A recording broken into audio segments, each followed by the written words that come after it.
இப்போ நீங்க கேட்குற ஸ்டோரி ஒரு ரியல் லைஃப் இன்சிடெண்ட். யாருக்கு நடந்ததுன்னா, என் கூடவே சின்ன வயசுலேருந்து ஸ்கூல்லையும் சரி காலேஜ்லேயும் சரி ஒன்றா படித்த என் ஃப்ரெண்டுக்கு ரியல் லைஃப்பில் நடந்து உண்மை கதை அது.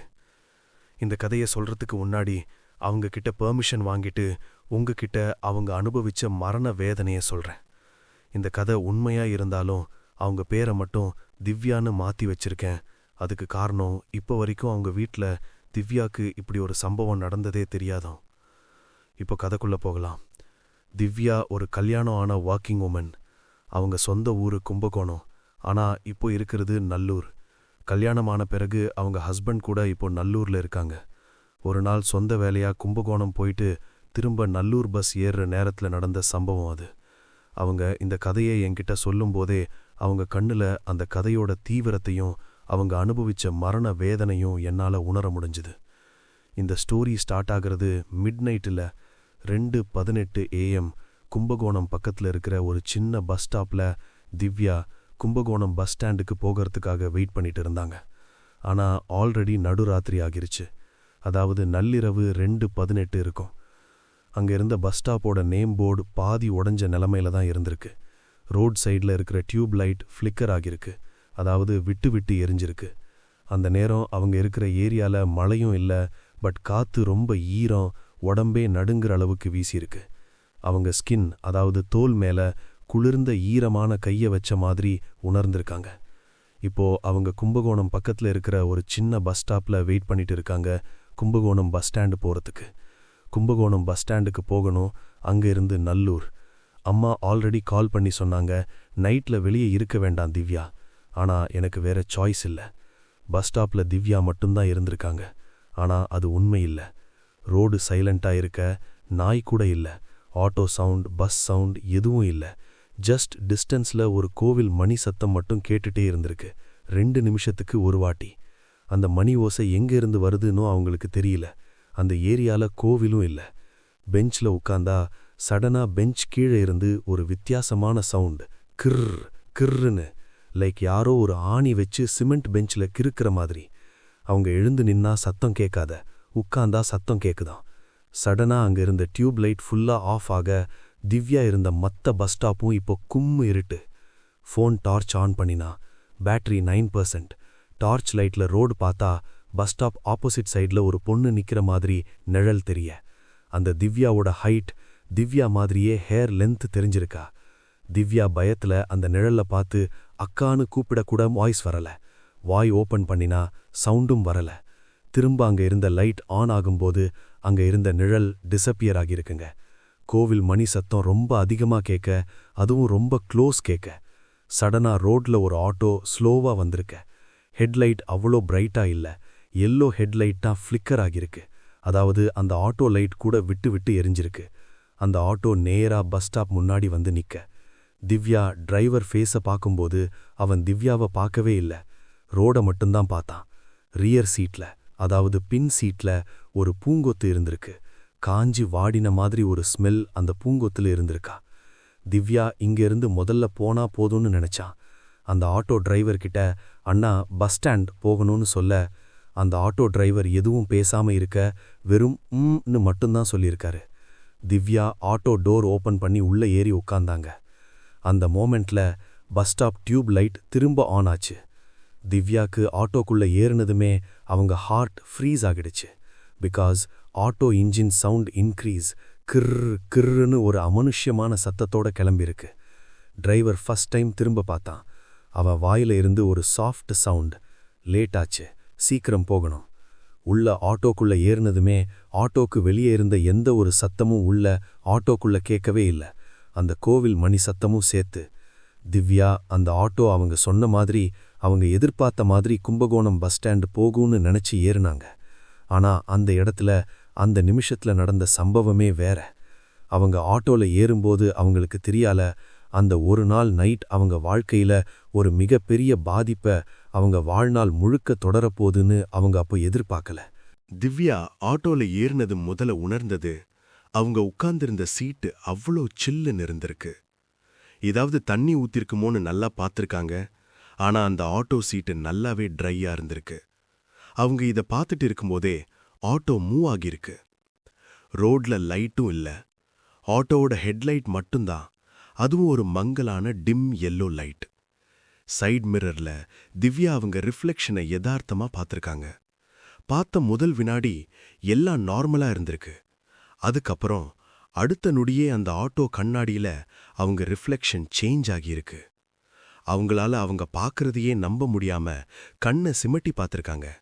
பார்த்தா அவங்களோட ரிஃப்ளெக்ஷன் திவ்யாவை பார்த்து ஸ்மைல் பண்ணிருக்காங்க. திவ்யாக்கு ஒரு நிமிஷத்துல நெஞ்சே வெடிக்கிற மாதிரி இருந்திருக்கான். ஏன்னா திவ்யா சிரிக்கல, திவ்யாவை பார்த்து திவ்யாவோட ரிஃப்ளெக்ஷன் மட்டும்தான் சிரிக்குதான். திவ்யா உடனே நாம ஓவர் திங்கிங் பண்றமோன்னு மனசுல நினைச்சுக்கிட்டு தனக்குத்தானே சமாதானம் சொல்லியிருக்காங்க. இதெல்லாம் நடந்துட்டே இருக்கும்போது ஆட்டோ ரொம்ப ஸ்லோவா போயிட்டு இருந்திருக்கு. திவ்யாக்கு கும்பகோணம் பஸ் ஸ்டாண்ட் போற வழி எல்லாம் நல்லா தெரியுமாங்க. ஆனா அன்னிக்கு அவங்க ஆட்டோல போயிட்டு இருக்கும்போது அவங்க பார்த்த எந்த ஒரு காட்சியும் அவங்க இதுக்கு முன்னாடி அந்த இடத்துல பார்த்ததே இல்லையா. இதை சொல்லும்போதே அவங்க கண்ணுல ஒரு விதமான மரண பயத்தை இன்னமும் அவங்களால உணர முடியுதான். ஏன்னா ரோடுக்கு லெஃப்ட் சைட்ல டெம்பிள் இருக்கணும், ஆனா டெம்பிள் இல்ல.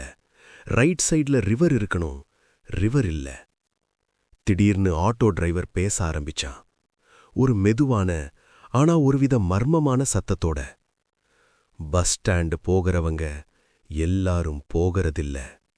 அதுக்கு திவ்யா ஆட்டோ டிரைவரை பார்த்து இப்போ என்ன சொன்னீங்கன்னு கேட்டிருக்காங்க. ஆனா ஆட்டோ ஸ்பீடு இன்க்ரீஸ் ஆகிட்டே போயிருக்கு. ரோடு திடீர்னு நேரோ ஆகியிருக்கு, அதாவது குறுக்கல்ல போயிருக்கு. இதுல என்ன கூத்துனா, திவ்யா சொன்ன குறுக்கலான ரோடு கும்பகோணம் பஸ்ல போற மெயின் ரோடு. திவ்யாக்கு ஷாக்கு. என்னடா இது மெயின் ரோடு இப்படி இருக்குன்னு அதிர்ந்து போய் பார்த்திருக்காங்க. ஏன்னா அந்த ரோடு அவ்வளவு குறுக்கல் இல்லையா, நல்ல அகலமான ரோடா. அப்போ எங்கே இருந்தோ ஒரு கோவில் மணி ஓசை திரும்ப திரும்ப கேட்டிருக்கு நம்ம திவ்யாவுக்கு. ஆனா இந்த தடவை திவ்யா தலைக்கு உள்ள. திவ்யா பயந்து போய் ஆட்டோவை நிறுத்த சொல்லியிருக்காங்க. ஆனா திவ்யாக்கு ஒண்ணு மட்டும் புரியல. ஆட்டோ மெதுவா போகிற மாதிரி இருந்திருக்கு, ஆனா சுத்தி இருக்கிற எல்லா வேகமா நகர்ந்திருக்கு. அவங்களுக்கு என்ன நடக்குதுன்னு புரியாம ஒருவித அமானுஷ்யம் கலந்த மரண பயத்துல அழுத்திருக்காங்க. இப்ப ஆட்டோவோட சைட் மிரர்ல திரும்ப பார்த்தா இந்த வாட்டி வேற ஒரு பொண்ணை பார்த்திருக்காங்க. ஆமா, ஆட்டோ சைட் மிரர்ல பார்த்தது திவ்யாவோட உருவமே இல்லையாங்க. ஏதோ ஒரு பொண்ணு தலைமுடியில விரிச்சு போட்டுட்டு தலை குனிஞ்சு சிரிக்கிற மாதிரி அந்த சைட் மிரர்ல பார்த்திருக்காங்க. திவ்யா அவங்களையும் அறியாம இத பார்த்த உடனே கத்தியிருக்காங்க, கதறியிருக்காங்க. ஆனா அந்த இடத்துல அந்த நேரத்துல எந்த உதவியும் அவங்களுக்கு கிடைக்கல. வேற வழி இல்லாம மனசுல அவங்க இஷ்ட தெய்வத்தை நினைச்சுக்கிட்டு அழுத்திருக்காங்க. கொஞ்ச நேரத்துல ஆட்டோ சடனா பிரேக் அடிச்சு நிக்க, அவங்க இதுதான் சமயம்னு ஆட்டோ விட்டு கீழே குதிக்க, அப்போ அவங்க பார்த்த விஷயமே வேற. ஆட்டோ டிரைவருக்கு கண்கள் எதுவும் இல்லாம, கண்கள் இருக்கிற இடம் தையல் போட்டு வாயை தச்சு வச்ச மாதிரி இருந்திருக்கான். அந்த ஆட்டோ டிரைவர் கீழே விழுந்த திவ்யாவை பார்த்து பயங்கரமா சிரிக்க, அந்த ஆட்டோ டிரைவர் சிரிக்கிற சிரிப்புக்கு ஆட்டோவே சேர்ந்து குலுங்கிருக்கு. தப்பிச்சோம் பொழைச்சோன்னு திவ்யா அந்த இடத்திலிருந்து ஒரே ஓட்டமா வந்திருக்காங்க கும்பகோணம் பஸ் ஸ்டாண்டுக்கு. நடு ராத்திரி கொற்ற பனியில வேர்க்க வேர்க்க மூச்சு இறைக்க ஓடி வந்திருக்காங்க. ஒரு வழியா பஸ் ஸ்டாண்ட் வாசல்ல வந்து நிம்மதியா பேரு மூச்சு விட்டு பயந்து அழுத்திருக்காங்க. வெளியே சொல்லவும் முடியாம, வாய் விட்டு அழவும் முடியாம, நடந்த சம்பவத்தில இருந்து மீளவும் முடியாம தனியா தனக்குள்ளேயே தவிச்சிருக்காங்க. அந்த நேரத்துல அவங்க ஃபோன் ரிங் ஆக எடுத்து பார்த்தா மணி நல்லரவு 2:18. இது அவங்களால நம்பவே முடியல. ஏன்னா அவங்க ஆட்டோ ஏறின நேரம் நல்லரவு 2:18. இப்ப பஸ் ஸ்டாண்டுக்கு தப்பிச்சு வந்து பார்த்த நேரம் நல்லரவு 2:18. எப்படியும் அந்த ஆட்டோல அவங்க ஒரு 30 நிமிஷமாவது இருந்திருப்பாங்க. ஆனா காலம் கூட அவங்க காதையில கணிக்க முடியாத மாதிரி மர்மமா இருந்திருக்கு. திவ்யா இப்பதான் கொஞ்சம் கொஞ்சமா சுய நினைவுக்கு வந்திருக்காங்க. அவங்க நடந்ததை நினைச்சு பார்க்க விரும்பினாலும் தனக்கு என்ன நடந்ததுன்னு புரியாத புதிர்ல மெதுவா ஒவ்வொரு நினைவுகளையும் நினைச்சு பார்க்க அவங்களால இன்னமும் அந்த நினைவுகளை விட்டு வெளியே வரவும் முடியல, அதை நம்பவும் முடியல, மறக்கவும் முடியல. அந்த டிரைவர் பேசின வார்த்தைகள் திவ்யாவுக்கு காதல மட்டும் இல்ல, அவங்க என்ன ஓட்டங்கள்ல கூட எக்கோ அடிச்சிட்டு இருந்திருக்கு. ஆட்டோ டிரைவர் சொன்னது, பஸ் ஸ்டாண்ட் போகிறவங்க எல்லாரும் போகிறதில்ல.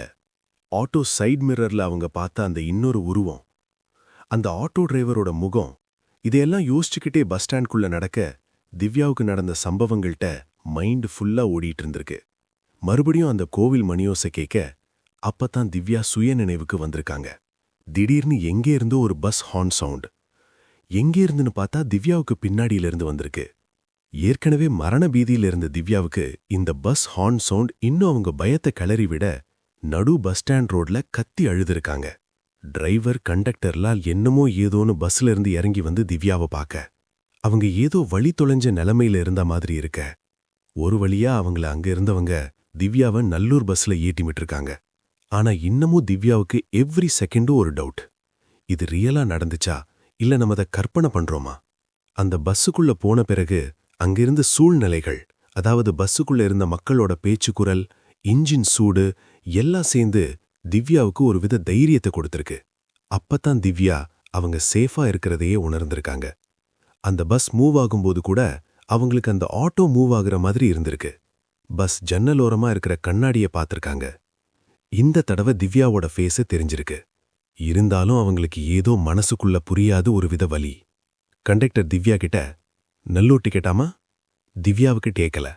கண்டக்டர் 2 தடவை 3 தடவை கேட்டும் திவ்யா கிட்ட இருந்து பதிலா எதுவும் வராம இருந்ததும் கண்டக்டர் திவ்யாவோட தோலை தட்டியிருக்காரு. அப்பத்தான் திவ்யாவுக்கு கண்டக்டரோட வார்த்தைகள் காதுல விழ. டிக்கெட் வாங்கும்போது திவ்யாவோட கை நடுங்க அத கண்டக்டர் கவனிக்க, நைட் ஆட்டோ எடுத்தீங்களா? கண்டக்டர் நேர்ல பார்த்த மாதிரி கேட்ட உடனே திவ்யாவுக்கு தூக்கி வாரி போட்டிருக்கு. கண்டக்டர் திவ்யாவை புரிஞ்சுக்கிட்டு சொல்ல ஆரம்பிச்சாரு, பஸ் ஸ்டாண்டுக்கு முன்னாடி இருக்கிற அந்த ரோட்ல நைட்ல ஆட்டோல வரும். ஆனா உள்ளூர்காரங்களுக்கு தான் தெரியும் வர்றது எல்லாம் நிஜமான ஆட்டோ இல்லைன்னு. கண்டக்டர் சொன்ன இந்த 2 வரிகளே கேட்டதும் திவ்யாவுக்கே இப்பதான் புரிஞ்சிருக்கு அவங்க ஏதோ ஒரு அமானுஷ்யத்துல சிக்கியிருக்காங்கன்னு. இப்ப பஸ்ல இருந்து வெளியே பார்க்க அவங்க இதுக்கு முன்னாடி பார்த்த கோவில், ரிவர் எல்லாம் இருக்க, ரோடு கூட குறுக்களா இல்லாம அகலமா இருக்க, தான் தப்பிச்சதை நினைச்சு அந்த சமயத்துல அவங்க மனசுல நினைச்ச இஷ்ட தெய்வத்துக்கு நன்றி சொல்லி நல்லூருக்கு அவங்க பயணத்தை தொடர்ந்தாங்க. இந்த சம்பவம் நடந்து 6 வருஷம் ஆயிருக்கு. ஆனா இன்னமும் அந்த சம்பவம் திவ்யாவுக்கு நேத்து நடந்த மாதிரி தான் உணர்றாங்க. இத பத்தி அவங்க சொல்லும்போது எனக்குமே ஒரு வித கலக்கம். அவங்க அனுபவிச்ச அந்த மரண பயத்துல ஏதோ நானும் பயணம் பண்ணின மாதிரி ஒரு வித வினோதமான உணர்ச்சி. இப்ப திவ்யா நல்லா இருக்காங்க அவங்க ஃபேமிலியோட. ஆனா அந்த வலி இன்னும் அவங்க மனசுல இருக்கு.